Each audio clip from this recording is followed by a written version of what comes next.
चंड दे खबर अजु ताईं मखलूक थो मुरकाई जै वक्त मौजा साईं मुरकिया मदीने में मज़ो हूंदो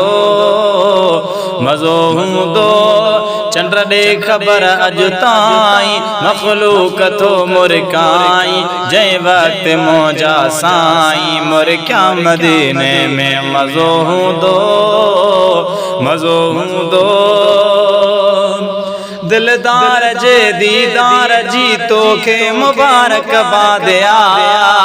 उन रात ऐं उन वार जी तोखे मुबारकबाद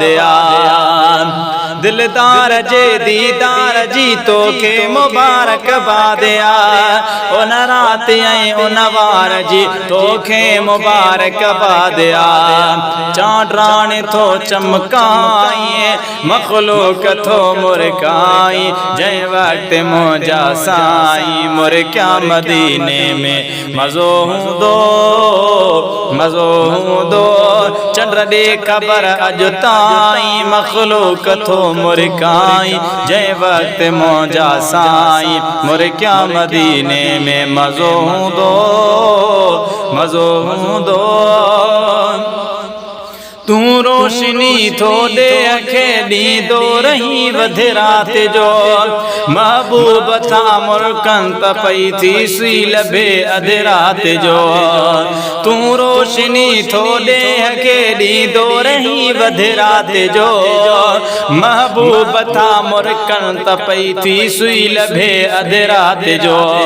उन वेल ॾे वाजाई मखलूक थो मुरकाई जै वक्त मौजा साईं मुरकिया मदीने में मज़ो हूंदो मज़ो हूंदो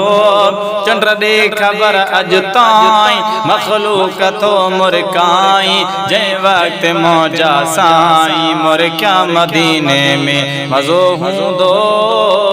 मज़ो हूंदो सारात भी कारात हुई जै रात में सीगार जी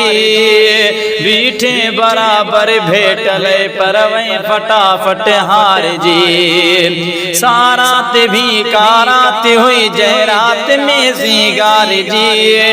बीठे बराबर भेटल परवें फटाफट हार जी तू पाण के पियो भाई जै वक्त मौजा साईं मुरकिया मदीने में मज़ो हूंदो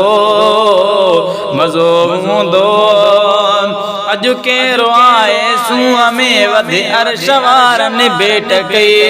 हेॾो हबीबन खे ॾिसी फर्श वारनि भेट कई अजु केरो आहे सूंह में वधे अर्श वारनि भेट कई हेॾो हबीबन खे ॾिसी फर्श वारनि भेट कई हर वेल पियो हाराई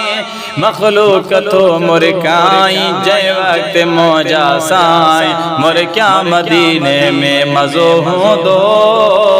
मज़ो हूंदो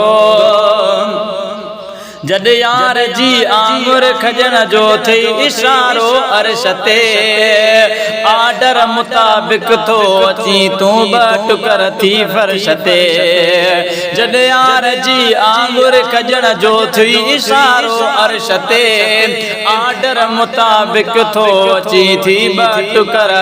अर्श ते थी बटुकर फर्श ते कर याद खार न खाई मखलूक थो मुरकाई जै वक्त मौजा साईं मुरकिया मदीने में मज़ो हूंदो मज़ो हूंदो